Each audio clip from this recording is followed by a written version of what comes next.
Hello and welcome to all. आप सभी का स्वागत है एक बार फिर से एसएसजी गुरुकुल पर। क्लास को स्टार्ट करते हैं। जैसा कि हमने आपसे पहले डिस्कस किया था कि आज हम लोग क्या पढ़ने जा रहे हैं भैया। आज हम लोग पढ़ेंगे मिडिल हिस्ट्री का पहला चैप्टर जिसका नाम है इस्लाम धर्म का उदय। जिसका नाम क्या है भैया? इसका नाम है इस्लाम धर्म का उदय। क्लियर है? इस्लाम धर्म का उदय, ये आज हम लोगों का पहला चैप्टर होगा। पहले मैं आपको जो बात बता रहा हूं उसको सुन लीजिए। इस्लाम धर्म का संस्थापक या प्रवर्तक किसको मानते हैं? मोहम्मद साहब को मानते हैं। मोहम्मद साहब का जन्म कब हुआ था? 570 ईस्वी को मक्का में हुआ था। इनके बचपन का नाम क्या था? अल अमीन। क्या नाम था बेटा? अल अमीन। याद रखिएगा, मोहम्मद साहब के बचपन का नाम था अल अमीन। इनको खुदाई इल्हाम कहां से प्राप्त हुआ? हम सोच रहे हो सर खुदाई इल्हाम क्या होता है। यहां पर मैं आपको थोड़ी सी अरबी भाषा और थोड़ी सी उर्दू और थोड़ी सी फारसी भाषा का प्रयोग करूंगा क्योंकि इस्लाम धर्म चल रहा है ना। हालांकि मैं उसका अनुवाद बताऊंगा आपको, ठीक है ना। तो जब जैसा देश वैसा भेष, है ना। तो खुदाई इल्हाम मतलब ज्ञान की प्राप्ति इनको कहां पर हुई थी? तो हीरा नाम की गुफा में 40 साल की उम्र में इनको ज्ञान की प्राप्ति हुई थी। इनके उपनाम क्या है ज्ञान प्राप्ति के बाद? इनको हम लोग पैगंबर कहने लगे। पैगंबर का मतलब होता है कि आसमान से पैगाम लाने वाला, अंबर से पैगाम लाने वाला। कुछ समय बाद इनको नबी कहने लगे। नबी का मतलब होता है सिद्ध पुरुष। रसूल कहने लगे। रसूल का मतलब होता है ईश्वर का दूत।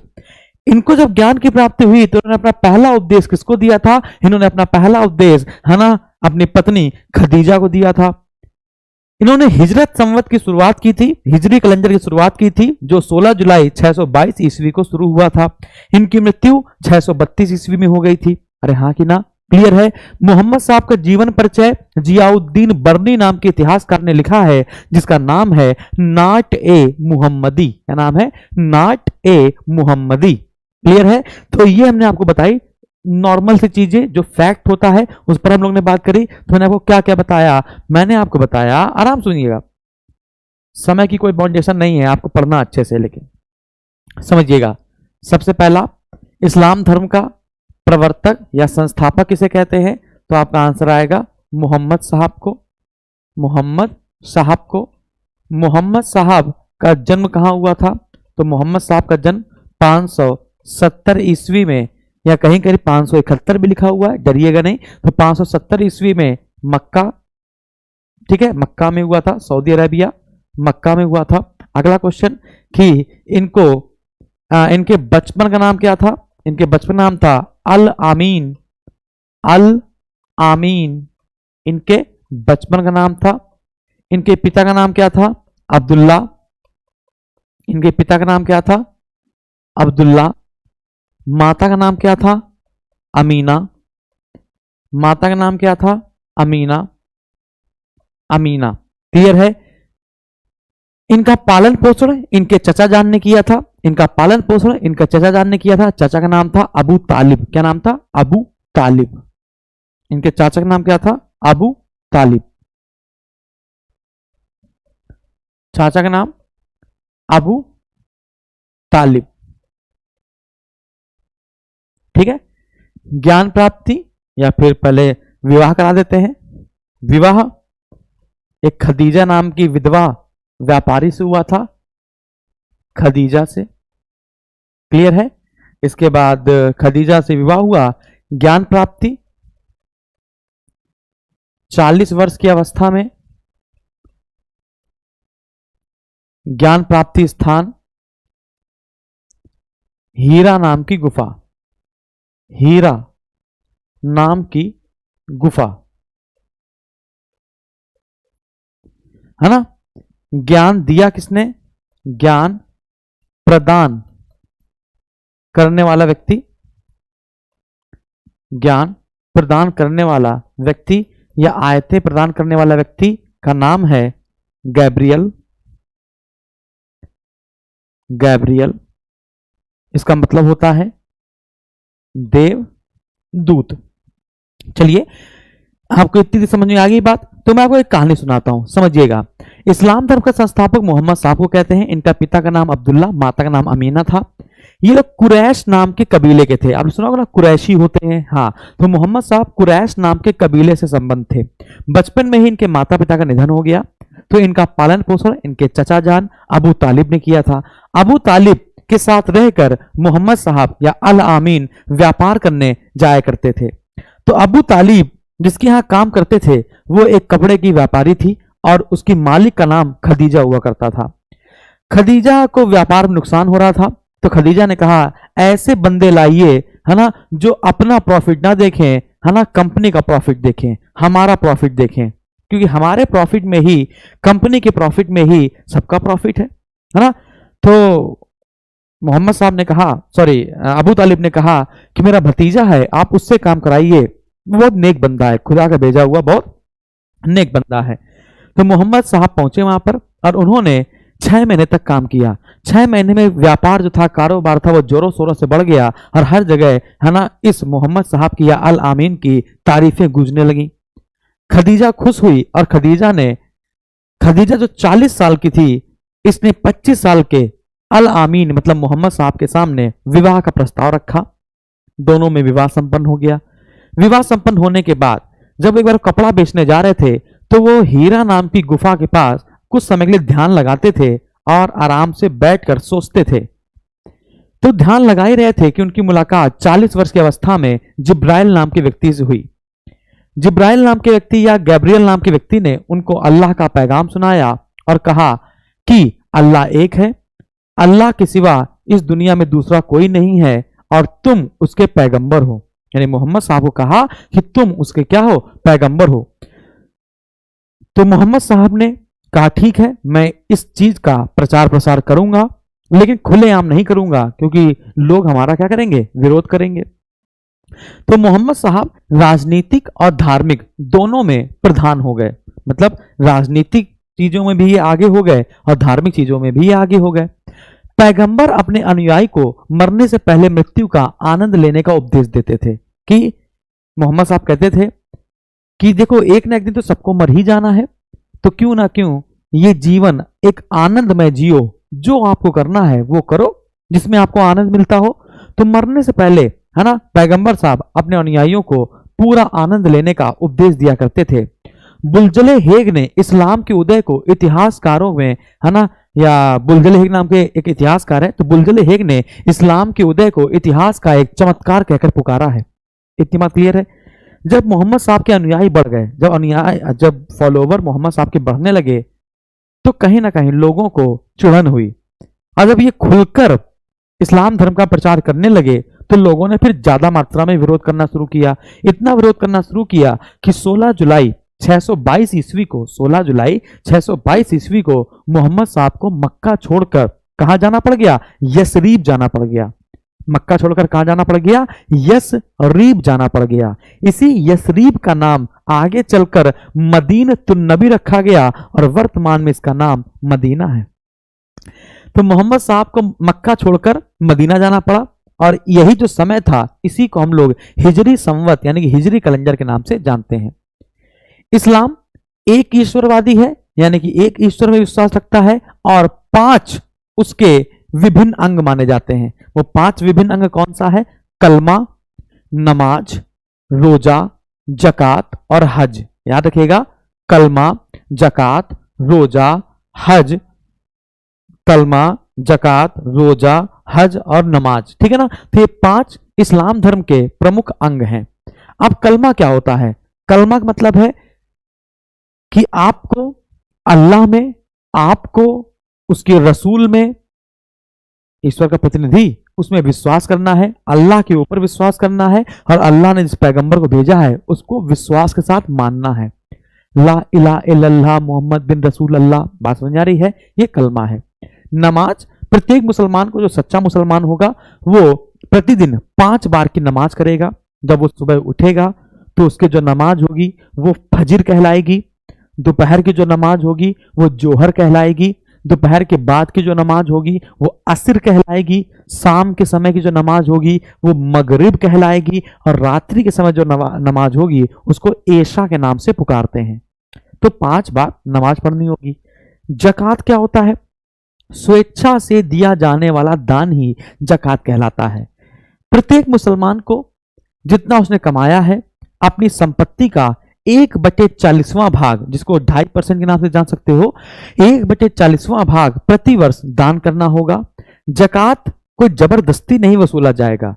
एक नियत सीमा के बाद किसी व्यक्ति के पास जब ज्यादा धन संपदा आ जाती है तो व्यक्ति वार्षिक रूप से, है ना, एक वर्ष में एक बार अपनी संपत्ति का 1/40वां भाग दान के रूप में दे सकता है। एक मैं आपको और बात बता दूं, यदि कोई व्यक्ति नहीं चाहता कि मैं इतना संपत्ति का 1/40वां भाग दान में दूं, तो वो जितना चाहे उतना दान दे सकता है। तो जब कोई व्यक्ति, चाहे वो गरीब मुसलमान हो चाहे अमीर मुसलमान हो, जब वो व्यक्ति दान देता है ना, तो न्यूनतम दान को कहते हैं निसाब। न्यूनतम दान को कहते हैं निसाब। अकबर ने क्या किया था? अकबर ने जो रोज खाई पी जाने वाली वस्तु था, अकबर ने क्या किया था, जो रोज रोज खाने पीने वाली वस्तुओं पर जो जकात लिया जाता था वो लेना बंद करवा दिया था।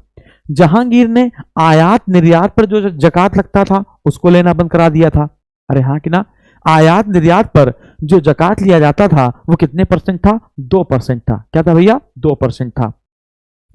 जैसे आपने देखा होगा कि कोई त्योहार आता है तो कुछ त्योहारों पर हम लोग कुछ ना कुछ दाल चावल या कुछ भी दान देते हैं, चाहे दिवाली हो, होली हो, है ना, गरीबों को दान देते हैं, ब्राह्मणों को दान देते हैं। हाँ कि ना, वैसे ही विशेष त्योहार पर या विशेष दिन दिया जाने वाला दान कहलाता है सदका। क्या कहलाता है भाई? सदका। कुछ बहुत सारे इस्लामी ग्रंथ हैं, उनमें सदका का एक और अर्थ दिया है, जो कुछ तुम स्वेच्छा से दे सकते हो वो दान दे दो, इसी को सदका कहते हैं। और बहुत से किताबों में लिखा है विशेष दिन या विशेष त्योहार पर दिया जाने वाला दान ही सदका कहलाता है। रोजा का मतलब होता है व्रत, और हज का मतलब होता है कि प्रत्येक मुसलमान को अपने पूरे जीवन काल में एक बार हज की यात्रा जरूर करनी चाहिए। तो यहां तक अगर आपको बात समझ में आई तो जल्दी से सर बोलो कि सर हमको यहां तक बात समझ में आई।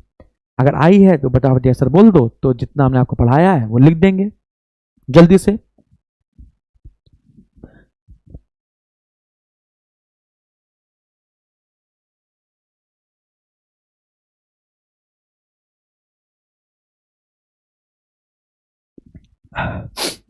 ठीक है, तो हमने क्या बताया, यहां पर लिख देते हैं। ये किस कबीले से थे? तो इनके कबीले का नाम था कुरैश या कुरैशी। इनके कबीले का नाम क्या था भैया? कुरैश या कुरैशी। तो अगर समझ में आ गई, यस सर, अनुष्का, सोनम, चलो ठीक है, सब कुछ समझ में आ गया। यहां देखिए, यहां तक आपको बात समझ में आई। तो विवाह किससे हुआ था? खदीजा से। आगे बढ़ते हैं, उन्हीं पर चर्चा करेंगे जो क्वेश्चन पेपर में बन सकते हैं, उन पर चर्चा करेंगे। विवादों के क्वेश्चन हम लोगों को पढ़ने की जरूरत नहीं है। आगे बढ़ते हैं। फिर मैंने वो क्या किया, गैब्रियल नाम का जो व्यक्ति था या जिब्राइल नाम का व्यक्ति था, उन्होंने इनको ज्ञान दे दिया और कहा कि अल्लाह एक है। अल्लाह क्या है? एक है। अल्लाह एक है और तुम उसके पैगंबर हो, और तुम क्या हो? उसके पैगंबर हो, और ये बात सभी लोगों को बता दो। तो उन्होंने कहा ठीक है भाई, हम सबको बता देंगे। अब उन्होंने क्या करना शुरू किया? अपना प्रचार प्रसार करना शुरू किया, जैसे हम आपको बता चुके हैं। यहां तक आपको बात क्लियर हो गई? जल्दी बताइए। जब विरोध हुआ तो 16 जुलाई 622 ईस्वी में ये कहां से कहां चले गए? मक्का से यसरीब चले गए। इसी यसरीब को हम लोग क्या कहते हैं वर्तमान में? मदीना कहते हैं।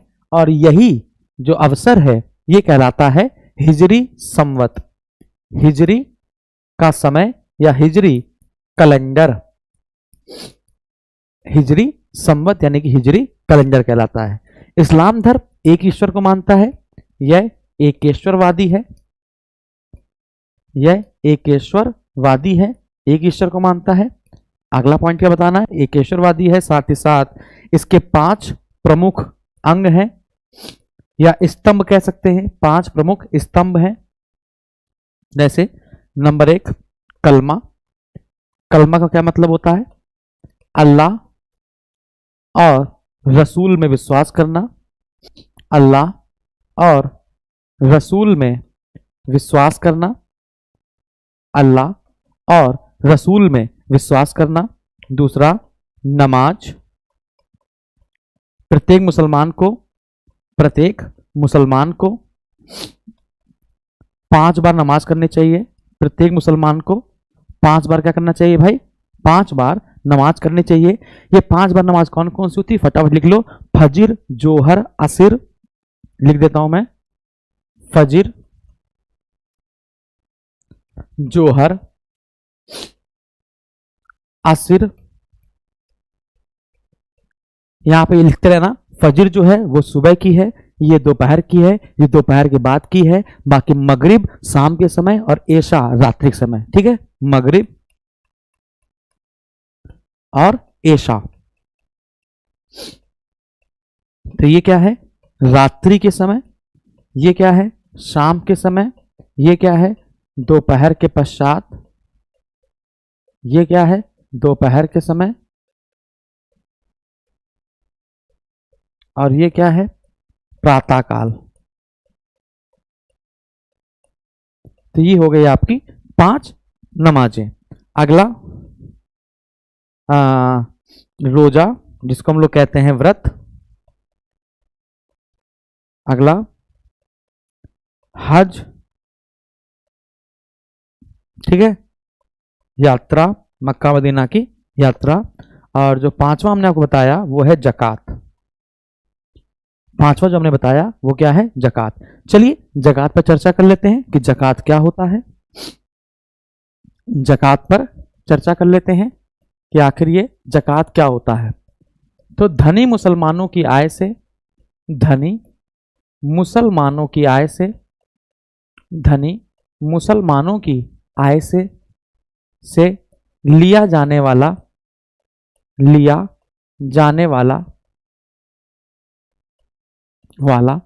कर। अभी कितना लिया जाता था? संपत्ति का 1/40वां भाग। कितने लिया जाता था भैया? संपत्ति का 1/40वां भाग। इसको हम कह सकते हैं 2.5% प्रति वर्ष। लेकिन इसके अलावा हमको और भी कई सारे कर देखने को मिलते हैं, जैसे मैंने आपको बताया निसाब, सदका। निसाब और सदका समझ लेते हैं। निसाब क्या होता है और सदका क्या होता है? ये भी कर होता है। निसाब का मतलब क्या होता है समझिएगा। निसाब का मतलब होता है न्यूनतम वार्षिक कर, है ना। न्यूनतम वार्षिक कर या संपत्ति की न्यूनतम मात्रा को, ठीक है ना, न्यूनतम मात्रा में दिया गया दान, न्यूनतम मात्रा में दिया गया दान। सदका क्या होता है? किसी विशेष दिन, किसी विशेष दिन या त्योहार पर दिया गया दान, त्योहार पर दिया गया दान, त्योहार पर दिया गया दान। आज बहुत सारी चीजें आपको सीखने को मिलेंगी। आज बिल्कुल बेसिक हमने स्टार्ट किया है ना, तो बेसिक से ही बात कर रहे हैं हम लोग। आगे बढ़ते हैं। अकबर ने क्या किया था? अकबर ने क्या किया था? दैनिक वस्तुओं पर दैनिक वस्तुओं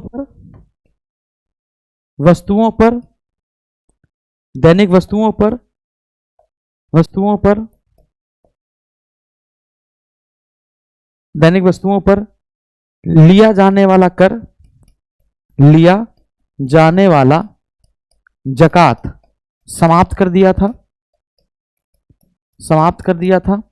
अगला, जहांगीर ने आयात और निर्यात की गई वस्तुओं पर जकात समाप्त कर दिया था।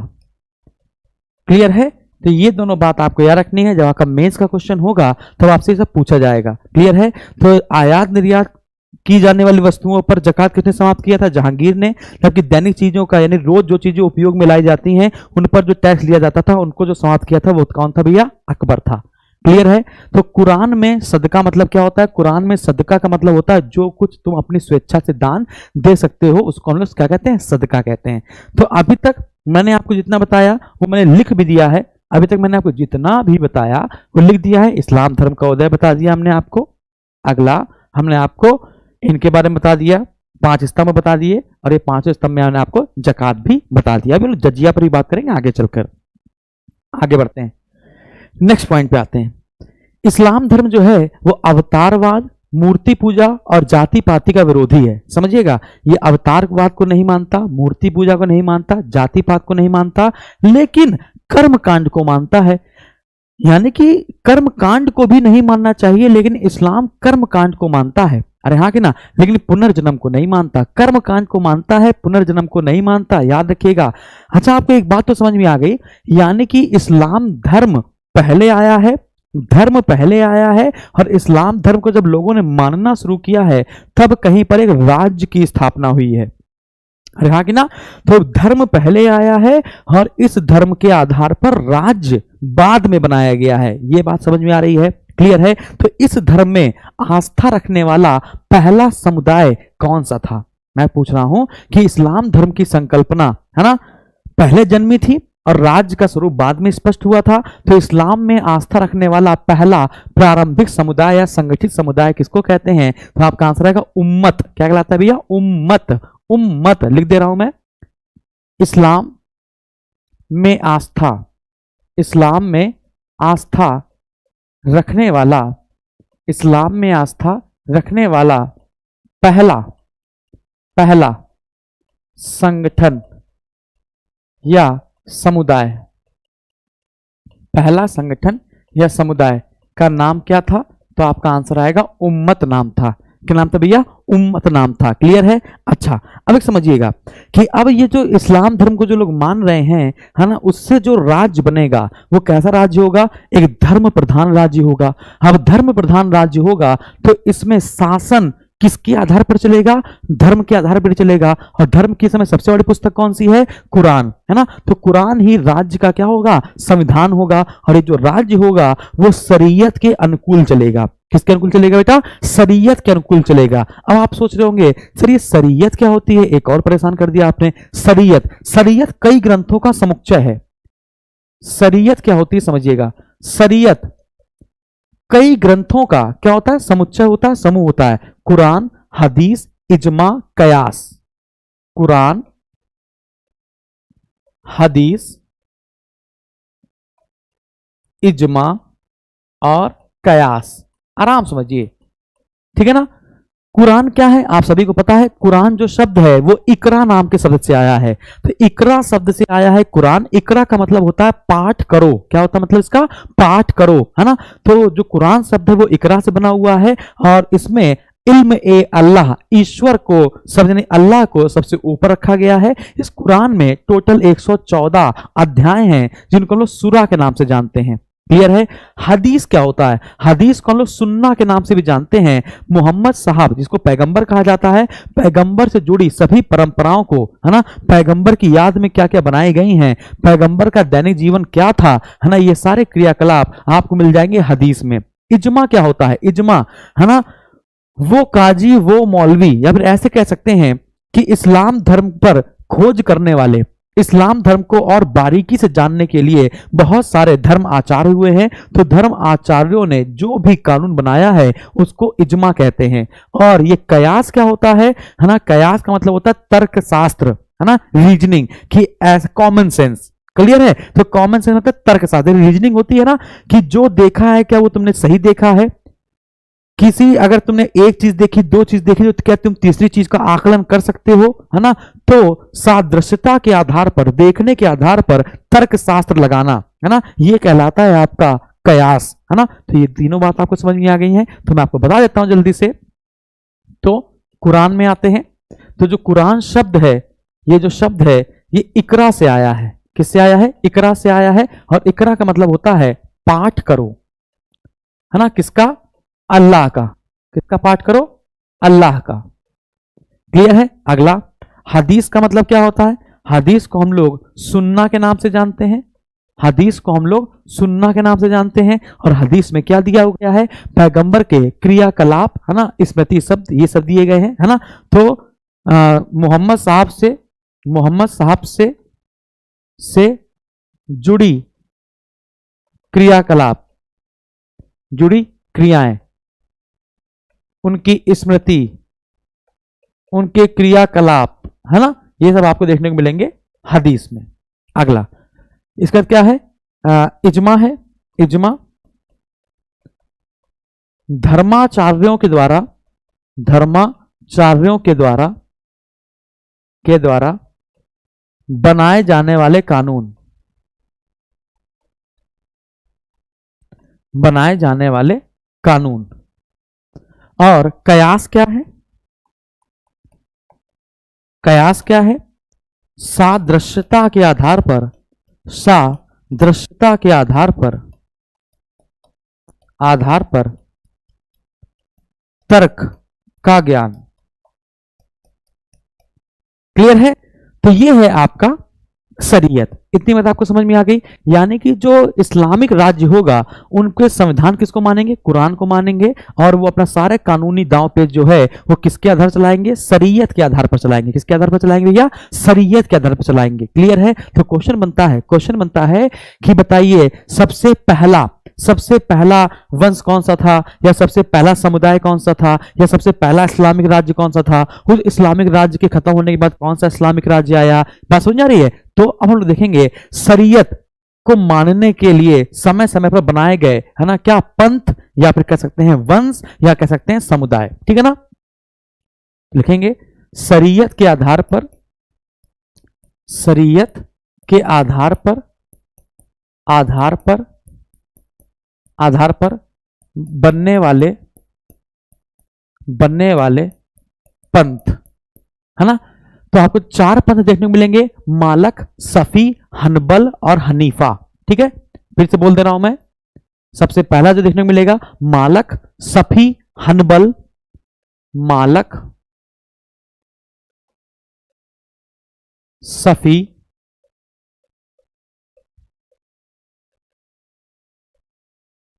हनबल और हनीफा।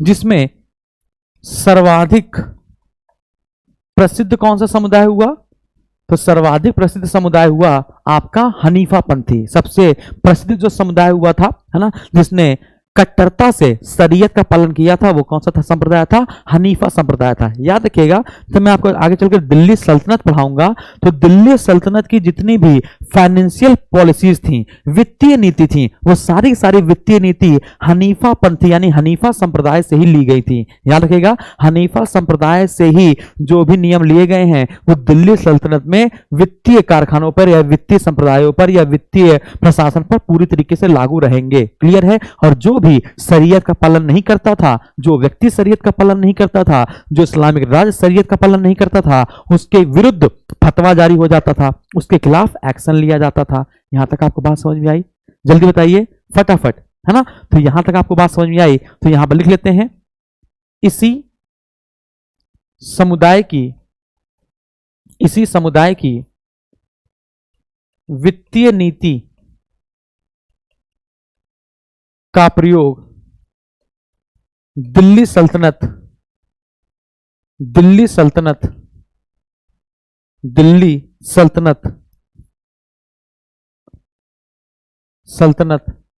के वित्तीय प्रशासन को चलाने में किया गया था।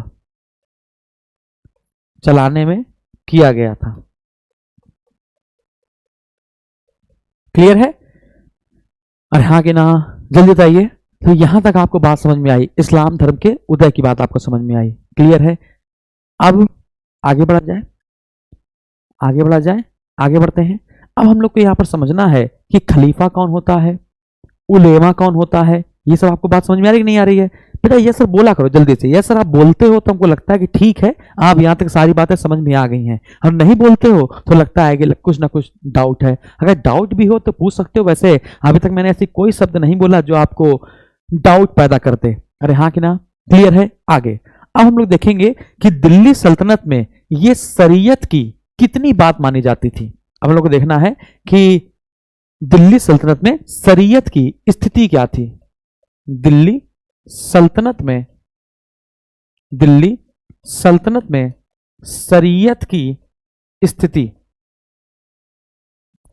दिल्ली सल्तनत में शरीयत की स्थिति देख लेते हैं।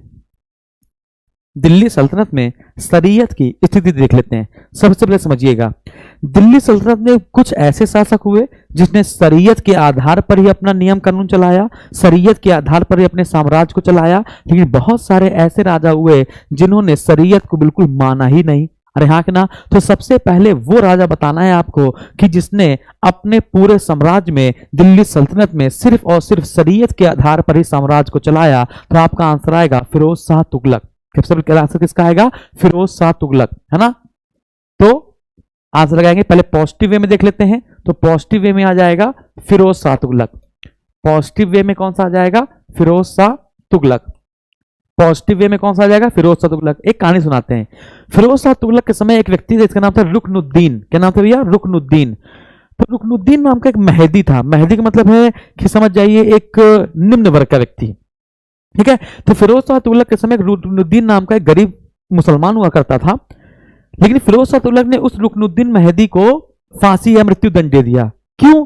क्योंकि इसने जो भी साम्राज्य में शरीयत के हिसाब से कानून चला रहा था, रुकनुद्दीन मेहदी ने बस एक बार कह दिया था कि ऐसा तो शरीयत में नहीं लिखा जैसा राजा करवा रहे हैं। तो जैसे ही इस्लाम धर्म की बातें जब फिरोज शाह तुगलक की मैच नहीं खाई, तो उसने उसको मृत्यु दंड दे दिया। अरे हाँ कि ना? फिरोज शाह तुगलक ने अपना सारा कार्य उलेमाओं के कहने पर ही चलाया। उलेमा क्या होते हैं अभी मैं आपको बताता हूं। उलेमाओं के परामर्श को लेने के बाद ही अपना सारा काम चलाया था, है ना? अगर हम लोग दूसरी तरफ देखें, अलाउद्दीन खिलजी की बात करा जाए, तो अलाउद्दीन खिलजी ने भी, है ना, अलाउद्दीन खिलजी ने भी, जैसे बयाना की बात करें, बयाना को हम लोग कहते हैं बामियान। एक बामियान पड़ता है आपका इंडोनेशिया में और एक बामियान पड़ता है आपका तक्षशिला पाकिस्तान के आसपास। अरे हाँ कि ना? क्लियर है? अलाउद्दीन खिलजी यहां पर निगेटिव वे में ले जाएंगे। अलाउद्दीन खिलजी ने बयाना के काजी, जिसका नाम था मुगीसुद्दीन, क्या नाम था भैया? मुगीसुद्दीन। मुगीसुद्दीन नाम के काजी ने, जो बयाना का था, उसने अलाउद्दीन खिलजी को पत्र लिखा कि आप अपना शासन शरीयत के अकॉर्डिंग ही चलाइए। तो अलाउद्दीन खिलजी ने उत्तर में दिया, मैं ये नहीं जानता कि क्या शरीयत के अनुकूल है और क्या शरीयत के प्रतिकूल। मैं सिर्फ इतना जानता हूं कि मैं जो भी कर रहा हूं वो जनता के हित में कर रहा हूं। मैं जो भी कर रहा हूं वो जनता के हित में कर रहा हूं। तो जो मैं बेहतर समझूंगा वही नियम बनाऊंगा और उसी नियम को चलाऊंगा। तुम्हें जो करना है कर लो। तो अलाउद्दीन खिलजी के समय ही हमें राजनीति से धर्म को अलग करने की अवधारणा देखने को मिल गई। क्लियर है कि Alauddin Khilji was the first man जिसने धार्मिक नीति को राजनीतिक नीति से अलग कर दिया। अरे हाँ कि ना? उसने जनता के हित को पहले रखा, है ना, राजनीति को पहले रखा और धर्म की चीजों को बाद में रखा। इतनी बात समझ आ रही है? अलाउद्दीन खिलजी ने ना ही खलीफा के नाम का सहारा लिया, ना ही इस्लामिक सिद्धांतों का सहारा लिया और ना ही उलेमा वर्ग से सलाह लेकर कोई काम किया। यानी कि एक धर्मनिरपेक्ष राजनीति को शुरू करने का श्रेय जाता है अलाउद्दीन खिलजी को। ठीक है?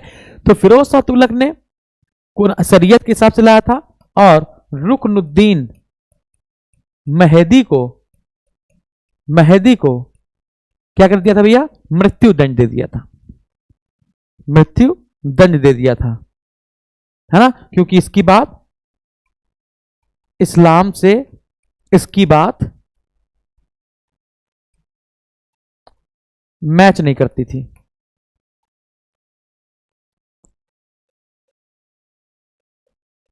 अब नेगेटिव वे में लेते हैं शरीयत के हिसाब से। नेगेटिव वे में सबका पहला आंसर होगा आपका अलाउद्दीन खिलजी।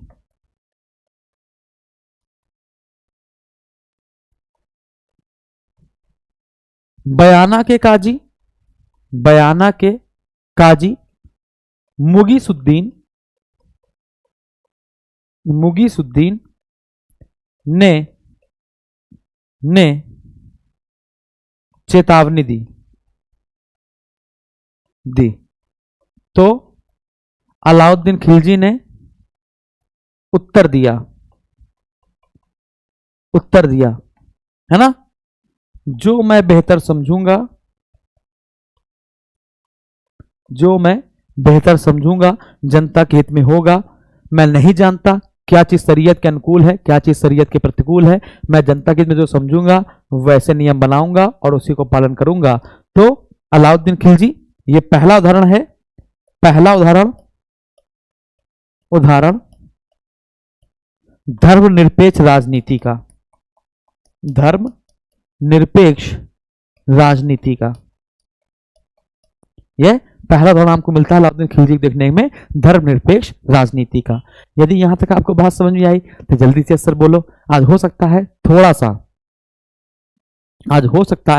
थोड़ा सा कठिन वे में क्लास चले, हो सकता है आज आप पहली बार सुन रहे हो ये सब चीजें, हो सकता है आपने मेरे मुंह से, जिसने भी जो बैच लेता है, देखो स्पेशल बैच अलग है, मैंने आपको बताया इसमें आपको प्री कम मेंस की बात चलेगी, इसमें हम सीधे यूपीएससी की ही बात करते हैं, है ना, वनडे लेवल की बात बहुत कम करते हैं, तो उसी पर क्लास चलेगी। क्लियर है? तो हो सकता है आज आपको बहुत सारी चीजें नहीं मिले, जो सीखने के पर्पज से है उसको तो मजा आएगा, लेकिन जो सोच रहा था हाय राम ये कहां पे घुसड़े चले जा रहे हैं, ये सब सुना ही नहीं है, बताओ 5 प्रकार नमाज तक पढ़ाने लगे हैं, है ना, तो जब आप सिविल का पेपर देंगे, आईएएस का पेपर देंगे, पीसीएस का पेपर देंगे, तब आपको समझ में आएगा ओके ये सब पढ़ना था। क्योंकि आपके पेपर में, मेंस के पेपर में आर्ट एंड कल्चर है, आर्ट एंड कल्चर में रिलीजन पूरा आपका कवर किया जाएगा, है ना, मंदिर मूर्ति ये सब आपका कवर किया जाएगा, नृत्य लोकगीत ये सब आपका कवर किया जाएगा। और सिर्फ अगर आंदोलन की बात की जाए, सत्याग्रह की बात की जाए, तो सिर्फ मॉडर्न हिस्ट्री के बारे में पूछा जाएगा। क्लियर है? जैसे भारत पर अरबों का हमला, महमूद गजनवी, मोहम्मद गोरी, इनके जो कार्य होंगे ये आपके मेंस के पेपर में नहीं होंगे, ये आपके सब प्री के पेपर में आएंगे, वनडे लेवल के पेपर में आएंगे। लेकिन जो आज मैं पढ़ा रहा हूं, है ना, और जो मॉडर्न हिस्ट्री पढ़ाऊंगा वो सब आपका मेंस के पेपर में आएगा। ठीक है, समझिएगा, आर्ट एंड कल्चर आपका मेंस के पेपर में है, और बाकी को कार्य है मिडिल हिस्ट्री के, अकबर के कार्य, जहांगीर के कार्य, ये सब आपके मिडिल हिस्ट्री यानी कि मेंस के पेपर में नहीं है। आगे बढ़ते हैं, अब हम लोग बात करेंगे जजिया की। अब हम लोग किसकी बात करेंगे भाई? जजिया की। जजिया समझ लीजिए क्या है जजिया।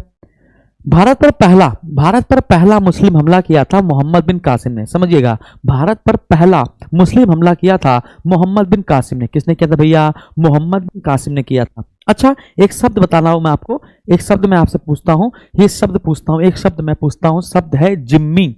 एक शब्द मैं आपसे पूछना चाहता हूं, एक शब्द है जिम्मी। ये जिम्मी का मतलब क्या होता है? कोई भी जो इस्लाम धर्म का हो वो कमेंट बॉक्स में कमेंट करे कि सर जिम्मी क्या होता है। वैसे तो अब हमको दिख रहे हैं, कोई दिख नहीं रहा वैसे तो हमको अभी, सबके जितने भी नाम हैं वो सब कोई इस्लाम धर्म का तो नहीं दिख रहा है। अगर कोई हो तो कोई जिम्मी, जो जिम्मी शब्द है उसको परिभाषित करे जल्दी से, जल्दी से।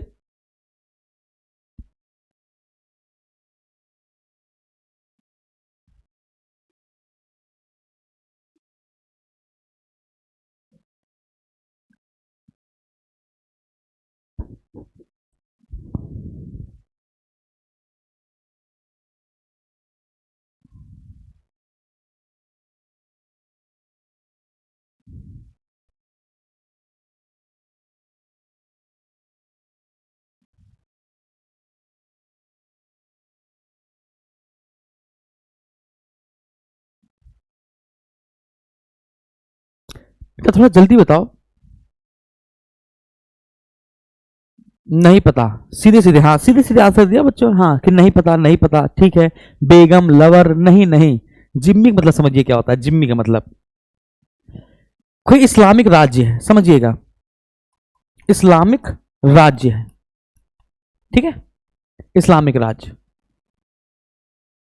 बेटा एक बात समझ लो कि जरूरी नहीं कि मैं सब चीजों में घुस घुस के पढ़ाऊं। अगर आउट ऑफ सिलेबस चलोगे तो समझ लीजिए आपका पेपर कभी नहीं निकलेगा। आउट ऑफ सिलेबस चलोगे, क्लियर है? तो जितना जो पढ़ना है उतना ही पढ़ो, ज्यादा इधर उधर करोगे तो सर काम खत्म हो जाएगा। क्लियर है?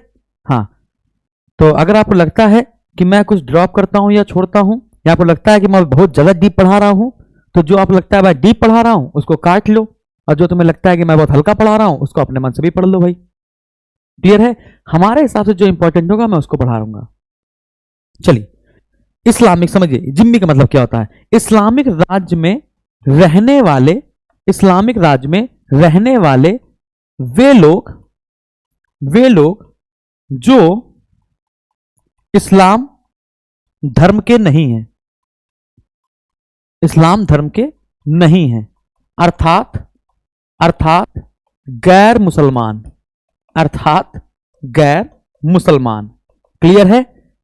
ठीक है। तो जिम्मी किसे कहते हैं? जो इस्लामिक राज्य में रह रहे हैं, इस्लामिक राज्य में रह रहे हैं, उसका राज्य का धर्म प्रधान जो है वो इस्लामिक है, लेकिन आप इस्लाम धर्म नहीं मान रहे हैं और आप उस राज्य में रह रहे हैं, तो या तो आपको प्रताड़ित किया जाएगा और वहां से भगाया जाएगा, या तो आपसे कहा जाएगा कि आप मुसलमान नहीं हैं तो आप हमको टैक्स दो, आप हमको क्या दो? टैक्स दो।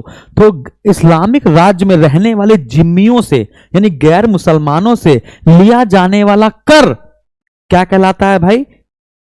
जजिया। क्या कहलाता है? जजिया। ठीक है ना? तो जिम्मियों से लिया जाने वाला कर, जिम्मियों से लिया जाने वाला कर क्या कहलाता है भाई? जजिया कहलाता है। अब यहां तक समझ में आए बात? अब मजा आई? जिम्मी का मतलब क्या होता है? अब क्लियर है? अरे हाँ कि ना? Very good. अब आप सोच रहे होगे हाय राम कितने दुष्ट लोग थे, है ना? बताओ, पहले कब्जा कर लिया, तलवार के दम पे सबको मारा पीटा, अब कह रहे हैं कि अपना क्षेत्र छोड़ के चले जाओ, अपना घर बार छोड़ के चले जाओ वरना पैसा दो। ऐसा सिर्फ एक व्यक्ति नहीं करता है। अगर मैं कन्नौज की बात करूं तो कन्नौज में वंश चल रहा था गहड़वाल वंश। याद रखें, कन्नौज में चल रहा था गहड़वाल वंश, यानी राजपूत राजा राज कर रहे थे, है ना? और उन्होंने कह दिया था, गढ़वाल वंश के राजाओं ने, कि जो भी मुसलमान हमारे एरिया में रहेगा, जो भी मुसलमान हमारे साम्राज्य में रहेगा, रहे कोई दिक्कत नहीं है, लेकिन वो हमको क्या देता रहे? तुरुस्क दंड देता रहे। तुरुस्क दंड मतलब कि जो इस्लाम धर्म नहीं, जो इसने इस्लाम धर्म अपनाया है, जिसने हिंदू धर्म नहीं अपनाया है, वो हमको तुरुस्क दंड देगा। क्या? तुरुस्क दंड। क्लियर है? तो याद रखिएगा, जजिया गैर मुसलमानों से लिया जाने वाला कर था और इसी के अनुरूप तुरुस्क दंड, तुरुस्क दंड गहड़वाल के द्वारा मुसलमानों से लिया जाने वाला कर था, मुसलमानों से लिया जाने वाला कर था, मुसलमानों से लिया जाने वाला कर था। बात समझ में आई? ये तुरुस्क दंड क्या है आपको बात क्लियर हो गई होगी। ठीक है, अब बात करते हैं जजिया पर। मैं आपको वन बाय वन करके बताऊंगा, आप सुनते चले जाइएगा। सबसे पहले जजिया कर, कुछ किसके पॉइंट होंगे उसको याद रखिएगा। सबसे पहले जजिया कर मोहम्मद बिन कासिम ने ही लगाया था, और ये जो जजिया कर था वो देवल बंदरगाह पर लगाया था। देवल बंदरगाह था जहां से जो सिंध है, सिंध पड़ता है, सिंध का ही बंदरगाह देवल है, उसको सबसे पहले लूटा था मोहम्मद बिन कासिम ने। यह आपको अगले टर्म में बताया जाएगा। तो देवल पर सबसे पहले जजिया कर लगाया था, यानी कि आपका आंसर आएगा मोहम्मद बिन कासिम ने।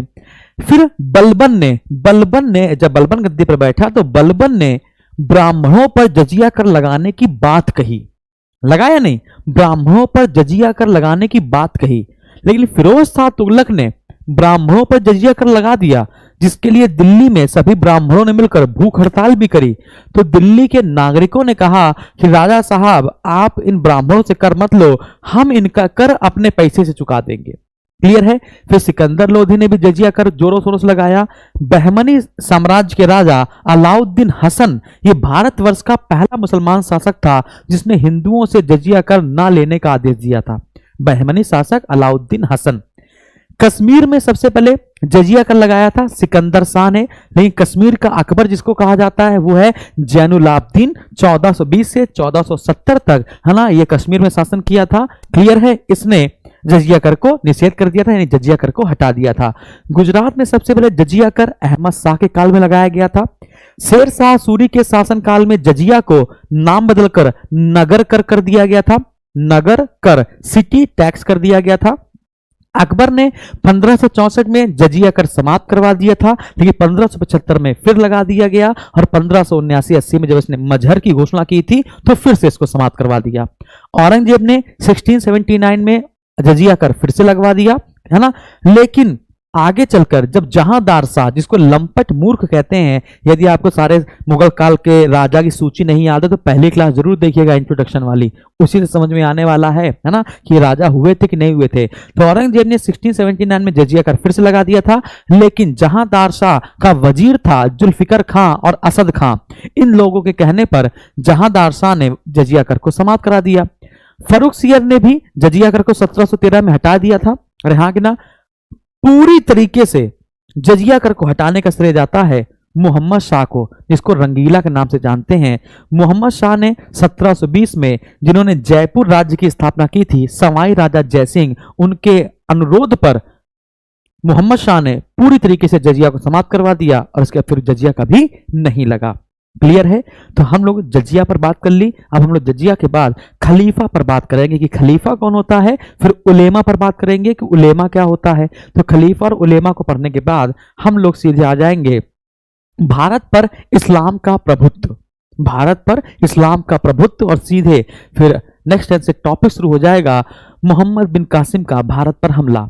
क्लियर है? तो एक एक दिन में हम लोग एक एक टॉपिक पढ़ेंगे। जैसे आज हम लोग पढ़ेंगे, ये पढ़ लिया इस्लाम धर्म का उदय, अगले दिन पढ़ लेंगे मोहम्मद बिन कासिम ने भारत पर अरबों का हमला, फिर पढ़ेंगे मोहम्मद गोरी महमूद गजनवी, फिर इसके बाद पढ़ेंगे गुलाम वंश, फिर खिलजी, फिर तुगलक, फिर सैयद, फिर लोधी। इस प्रकार से 1 बाय 1 करके पढ़ेंगे। ठीक है? और आपको नोट्स अच्छे से बनाने हैं, बर्बाद मत कीजिएगा, है ना।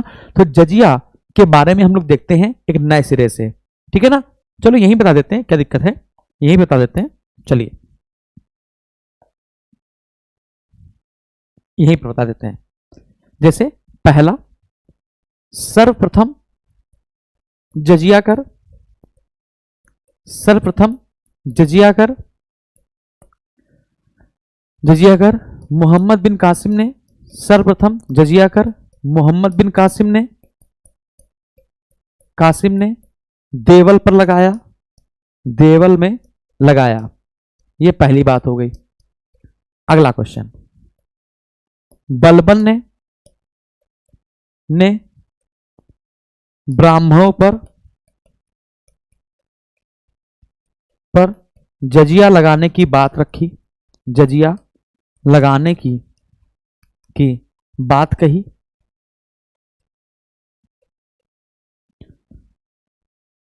फिरोज शाह तुगलक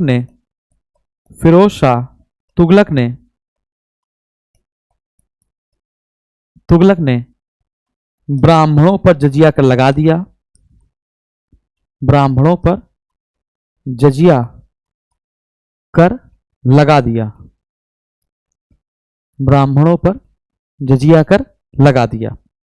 यहां तक आपको बात समझ आई? तो ये तीनों बात, बेटा एक भी चीज आपने छोड़ दी तो अपने लिए खुद ही आप गड्ढा खोदोगे, आप हमसे नहीं कहिएगा बाद में। ठीक है? सर आपने कुछ छोड़ा था, हम यहाँ पर कुछ नहीं छोड़ेंगे, आपको सारी चीजें बता चलेंगे। ठीक है ना? जो हमारे नजर में इंपॉर्टेंट होगी। डन? आगे बढ़ा जाए, फटाफट बताइए, आगे बढ़ा जाए, आगे बढ़ते हैं। सिकंदर लोधी ने भी जजिया कर लगाया, सिकंदर लोधी ने भी जजिया कर लगाया, सिकंदर लोधी ने भी जजिया लगाया था। अगला, बहमनी साम्राज्य का संस्थापक, बहमनी साम्राज्य का शासक, याद रखिएगा बहमनी साम्राज्य का शासक अलाउद्दीन हसन, ये पहला मुसलमान शासक था जिसने जजिया कर को हटाया था, जजिया न लेने का आदेश पारित किया था। ठीक है ना? शासक अलाउद्दीन हसन, अलाउद्दीन हसन। समय लिख सकते हो 1347 से 1358, मन हो तो लिख लीजिएगा। चलिए मैं लिख देता हूं 1347 से 1358। प्रथम मुस्लिम शासक था, प्रथम मुसलमान शासक था जिसने हिंदुओं से जजिया ना लेने का आदेश दिया,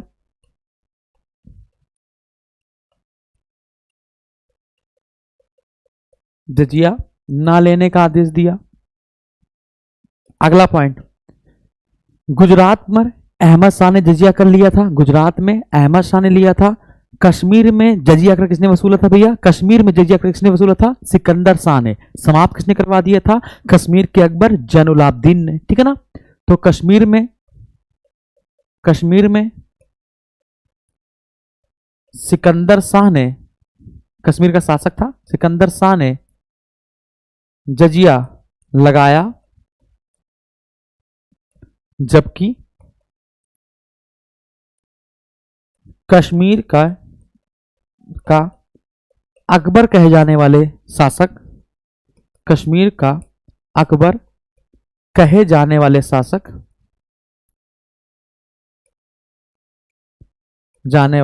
शासक,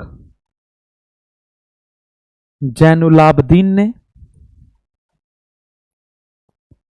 इसे हटा दिया।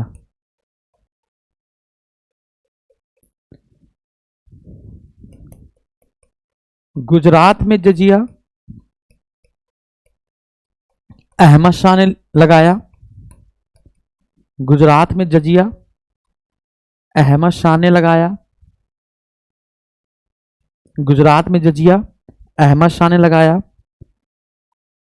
अकबर ने 1564 में जजिया समाप्त करवा दिया था,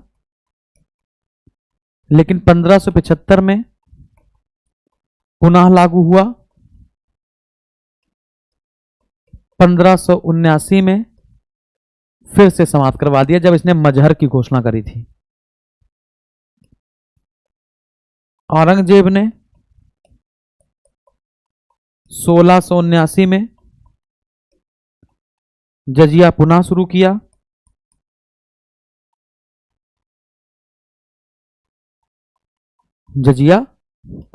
किया।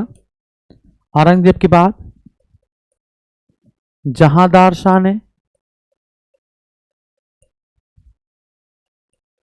वजीर जुल्फिकर खां और असद खां के कहने पर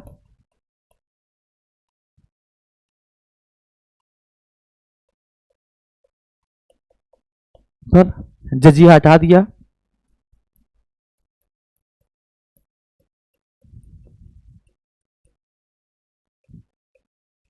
ठीक है, फर्रुख शेर ने भी जजिया हटा दिया था बेटा, फर्रुख शेर ने भी क्या कर दिया? जजिया हटा दिया था, लेकिन आगे चलकर 1717 में फिर लगा दिया गया। ठीक है ना? फर्रुख शेर ने लगा दिया था। फर्रुख शेर 1713 में जजिया हटाया, परंतु 1717 में पुनः लागू। अंतिम रूप से, पूर्ण रूप से जजिया समाप्त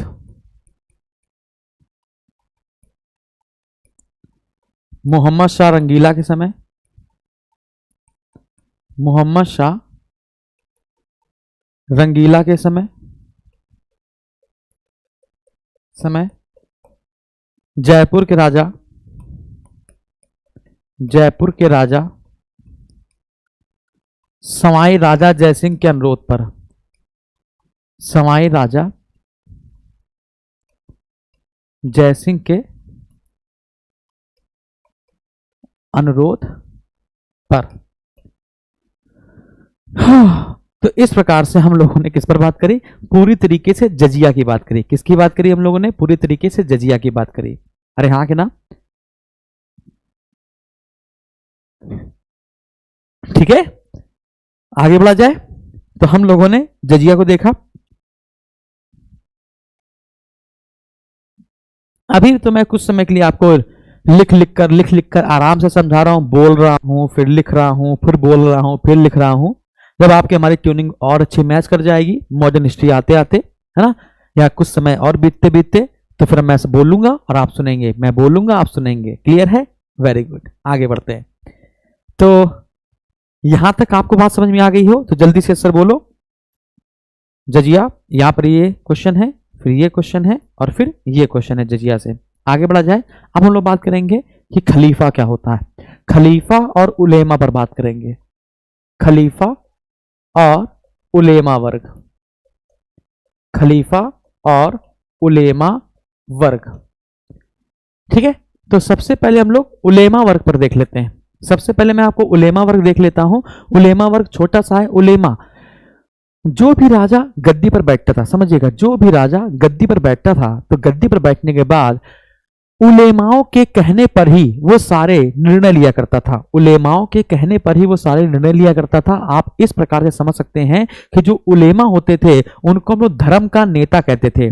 मुस्लिम धर्म विज्ञानियों या धर्म नेताओं का समूह हुआ करता था उलेमा वर्ग, या इस्लाम का प्रधान व्याख्याकार हुआ करता था उलेमा।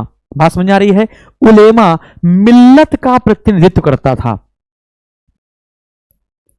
यह मिल्लत का प्रतिनिधित्व करता था, मिल्लत का प्रतिनिधित्व करता था।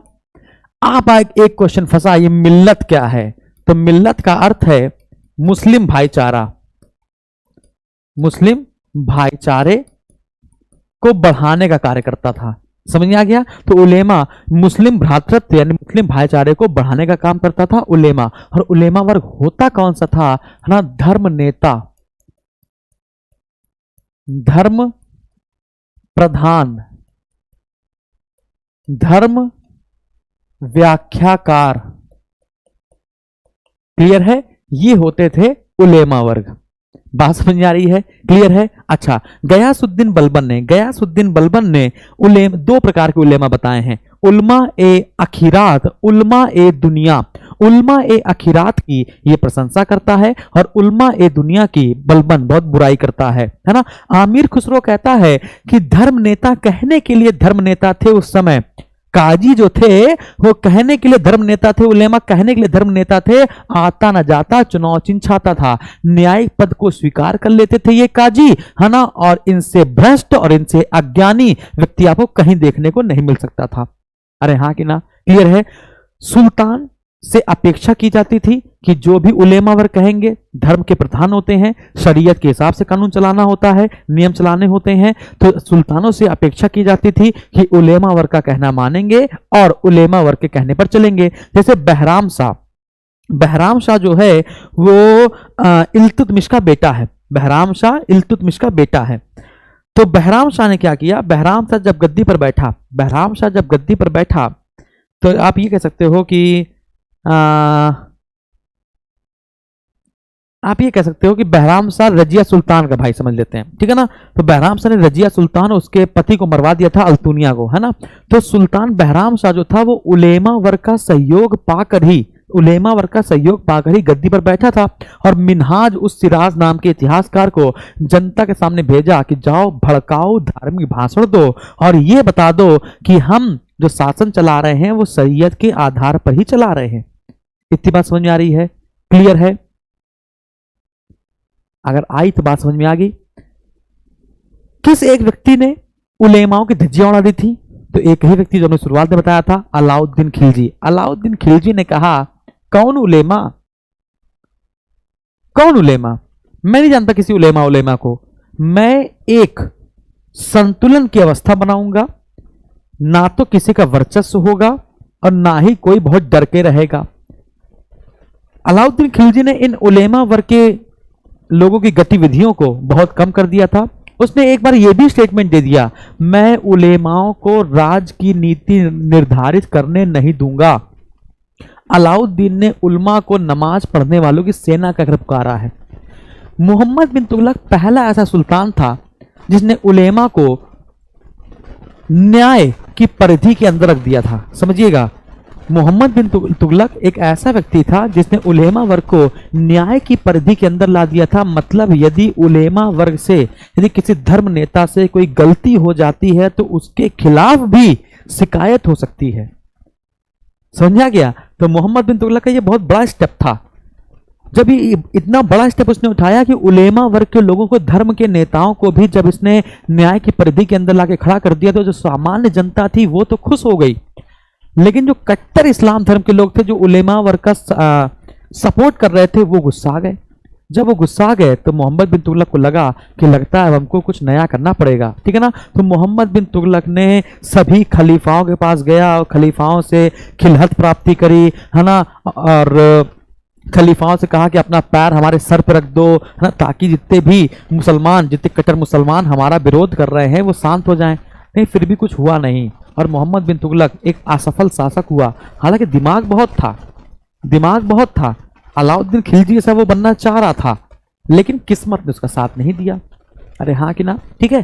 तो उलेमा वर्ग की ऐसी की तैसी, उलेमा वर्ग का विरोध किसने किया था? तो अलाउद्दीन खिलजी,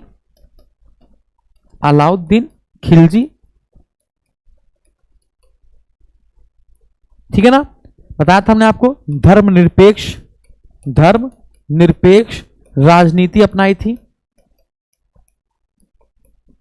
ठीक है ना। अलाउद्दीन खिलजी ने कहा था, क्या कहा था बेटा? मैं उलेमाओं को राज की नीति निर्धारित करने नहीं दूंगा, ठीक है ना। अलाउद्दीन खिलजी ने उलेमा वर्ग को नमाज पढ़ने वाली सेना कहकर पुकारा था और मोहम्मद बिन तुगलक उलेमाओं को न्याय की परिधि तक खींच लाया था, न्याय की परिधि के अंदर ले आया था। लाने वाला पहला शासक, लाने वाला प्रथम शासक, ये कौन था? मोहम्मद बिन तुगलक। बस उलेमा वर्ग आपको समझ में आ गया। तो अब हम लोग बात करेंगे खलीफा की। क्लियर है? अगर आपको उलेमा वर्ग समझ में आ गया तो हम लोग किसकी बात करेंगे? खलीफा की बात करेंगे। खलीफा की मोहम्मद साहब की मृत्यु हो गई थी 632 ईस्वी में। मोहम्मद साहब की मृत्यु कब हो गई थी बेटा? 632 ईस्वी में।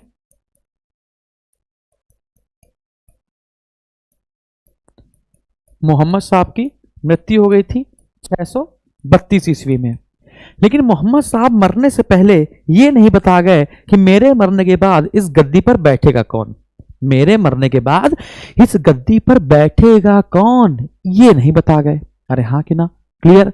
तो अब यहां पर मोहम्मद साहब की उत्तराधिकारी, मोहम्मद साहब के उत्तराधिकारी, इस उत्तराधिकारी को हम कहते हैं खलीफा। तो यहां पे दो अवधारणाएं समझ में आई। पहली, कुछ लोग कह रहे थे मोहम्मद साहब के जो फॉलोवर हैं, अनुयायी हैं, उन्हीं में से किसी को उत्तराधिकारी बनाया जाए। कुछ कह रहे थे कि जो उनके रिश्तेदार हैं, जो उनके रिश्तेदार हैं, उनमें से किसी को क्या बनाया जाए? उत्तराधिकारी बनाया जाए। ये सब बात होने लगी। तो अनुयायी में सबसे आगे कौन निकल रहा था? अबू बकर। और रिश्तेदार में कौन? इनका दामाद अली, ठीक है ना। तो कुछ लोग इनको सपोर्ट कर रहे थे, कुछ लोग इनको सपोर्ट कर रहे थे, और अंत में कौन जीता? अबू बकर। अबू बकर ये बन गए पहले खलीफा, ये बन गए पहले खलीफा। क्लियर है? तो बस इनको मानने वाले लोग सुन्नी कहलाने लगे और इनको मानने वाले लोग शिया कहने लगे। एक छोटा सा कॉन्सेप्ट। तो ये सुन्नी हो गए इनको मानने वाले, और इनको मानने वाले शिया हो गए। फिर इसके बाद अली के पुत्र हसन हुसैन करबला में मृत्यु, वो सब अलग चीज है, उसका हमसे कोई संबंध नहीं है। क्लियर है? उसका हमसे कोई संबंध नहीं, हमारे टॉपिक से भी इसका कोई संबंध नहीं है। तो ये शिया सुन्नी आपको समझ में आ गया, ये बात आपको समझ में आ गया। अब एक और बात समझिएगा कि जो खलीफा है, ये जो खलीफा नाम का शब्द आपने देखा है ना, तो क्वेश्चन बनता है कि जो खलीफा है वो कुछ समय के बाद, पहले तो मान के चलिए कि एक ही खलीफा होता था, पहले सिर्फ एक ही खलीफा होता था पूरे अरब में, सऊदी अरब यानी कि मदीना में एक ही खलीफा होता था। लेकिन आगे चलकर जैसे जैसे साम्राज्य बड़ा होता चला गया, जैसे जैसे साम्राज्य बड़ा होता चला गया, वैसे एक एक क्षेत्र का अपना अपना खलीफा हो गया कि इस क्षेत्र का ये खलीफा है और इसका आधिपत्य इतने क्षेत्रों पर है, इस क्षेत्र का खलीफा ये है और इसका आधिपत्य इतने क्षेत्रों पर है। तो उतने क्षेत्रों में यदि कोई राजा गद्दी पर बैठता था तो उसको खलीफा से खिलहत की प्राप्ति करनी पड़ती थी, प्रमाण पत्र लेना पड़ता था, ठीक है ना। और जो प्रमाण पत्र नहीं लेता था उसको गद्दी से बर्खास्त करवा दिया जाता था। अरे हाँ कि ना, जल्दी बताइए। तो ये बात आपको समझ में आई? जल्दी से, अगर यहां तक आपको बात समझ में आई तो फटाफट जैसे बोलो। तो हम लोग यहां पर देख लेते हैं खलीफा, ठीक है ना। यहां हम लोग देख लेते हैं खलीफा का क्रम, खलीफा का क्रम। खलीफा का क्रम। तो सबसे पहले अबू बकर, दूसरे हो गए उमर, तीसरे हो गए उस्मान, तीसरे हो गए उस्मान, चौथे हो गए अली। इन चार खलीफाओं को हम लोग पवित्र खलीफा कहते हैं। इन चार खलीफाओं को हम लोग पवित्र खलीफा कहते हैं। पांचवें जो खलीफा थे उनका नाम था, जल्दी बताइए, पांचवें जो खलीफा थे उनका नाम क्या था? मुआविया। क्या नाम था? मुआविया। और मुआविया ने घोषणा कर दी कि आज से खलीफा का जो पद है वो क्या हो जाएगा? वंशानुगत। इसने खलीफा पद को वंशानुगत कर दिया, खलीफा पद को वंशानुगत किया और अपने पुत्र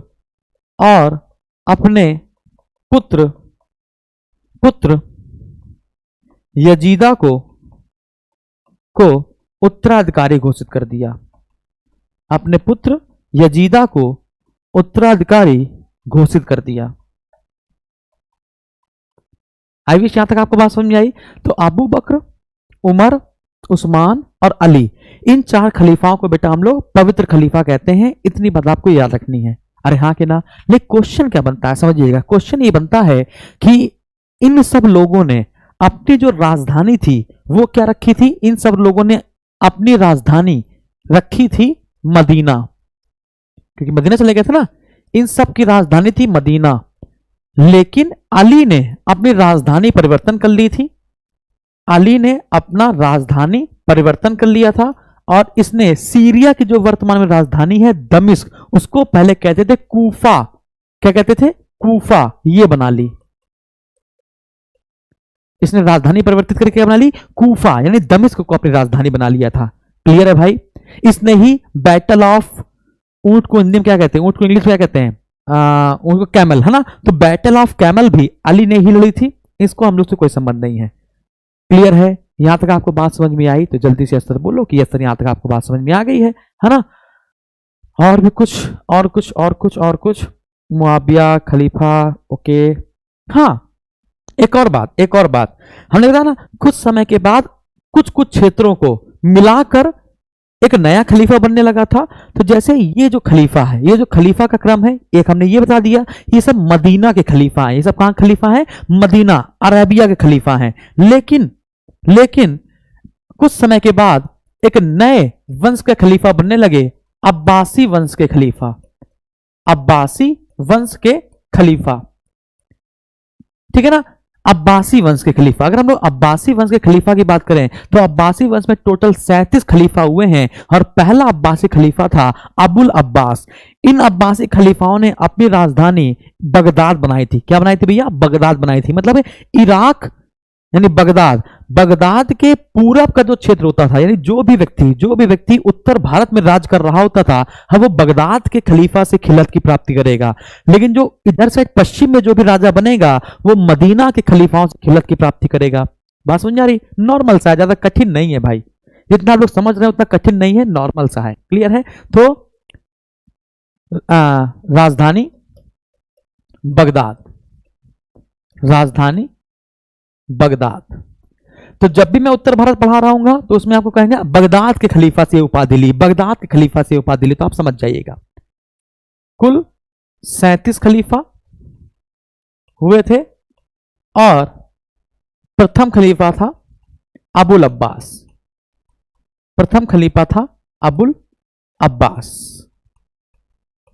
बस, ठीक है ना? सबसे लंबे समय तक कौन से वंश के खलीफा रहे? तो सबसे लंबे समय तक अब्बासी वंश के खलीफा रहे थे। कौन वंश के खलीफा रहे थे भैया? अब्बासी वंश के खलीफा रहे थे। याद आ गया? जल्दी बताइए, यहां तक आपको बात समझ में आई? अब मैं आपको धीमे धीमे जब राजा पढ़ाऊंगा तो उसमें और भी चीजें बताऊंगा। क्लियर है? अच्छा, अब आज का लास्ट, भारत पर इस्लाम का प्रभाव, इस पर बात कर लेते हैं। भारत पर इस्लाम का प्रभाव, ठीक है? यानी भारत पर इस्लाम, भारत में इस्लाम, समझिएगा। सबसे पहले अरब वाले लोग, सबसे पहले अरब वाले लोग, अरबी सऊदी अरब के लोग, हाँ, तो सबसे पहले अरब मुसलमान के लोग भारत में प्रवेश करते हैं। कहां से प्रवेश करते हैं?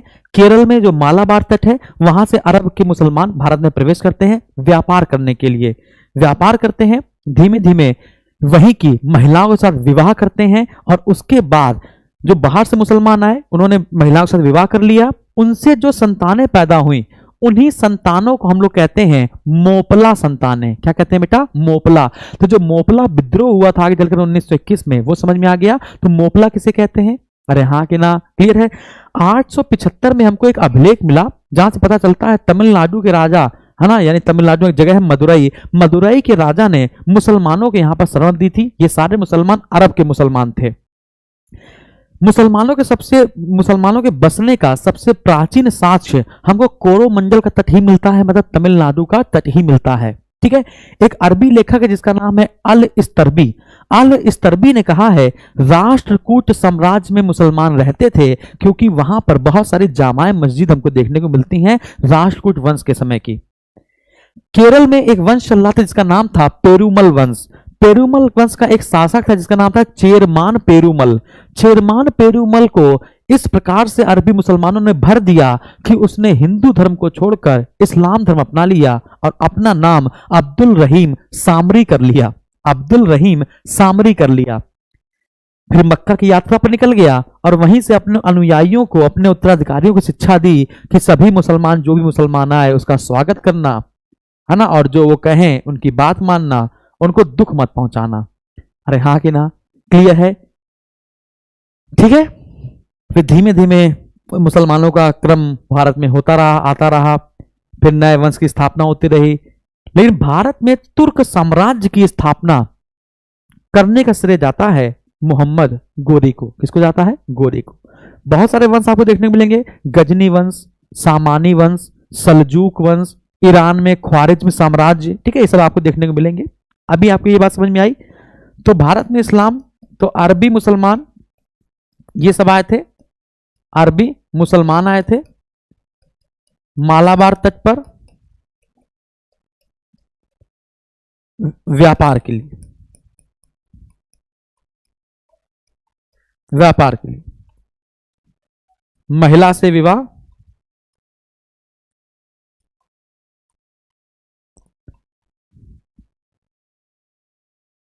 विवाह कल, महिला से विवाह, और जो संतानें उत्पन्न हुई उनको कहा गया मोपला। जो संतानें उत्पन्न हुई उनको क्या कहा गया? मोपला। और प्राचीन साक्ष्य, मुसलमानों के रुकने का प्राचीन साक्ष्य हमको किस मंडल से मिलता है? कोरोमंडल तट से। कोरोमंडल तट से, ठीक है। भारत में तुर्क साम्राज्य की स्थापना, पहला अरबी मुस्लिम हमला, पहला अरबी मुस्लिम हमला, तो आपका आंसर आएगा मोहम्मद बिन कासिम।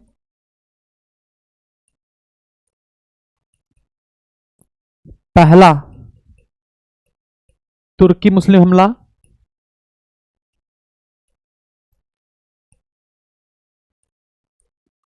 महमूद गजनवी।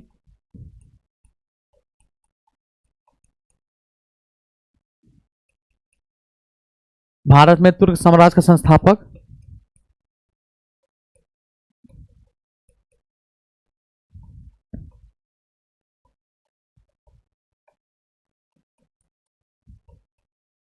मोहम्मद शिहाबुद्दीन गोरी।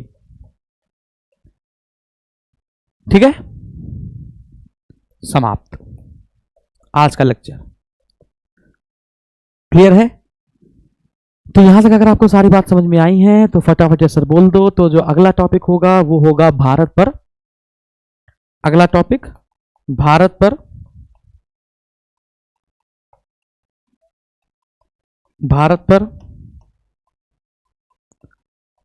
अरबों का हमला। ठीक है, ये हम लोगों का अगला टॉपिक होगा। तो आज के लिए इतना काफी है। ठीक है, डन। यहां पर आप एक बात और लिख सकते हो कि केरल का वो शासक कौन सा था, केरल का वो शासक कौन सा था जिसने पेरुमाल वंश का वो शासक कौन था जिसने अपना नाम बदल लिया था, चेरुमन पेरुमाल, इस्लाम अपनाया,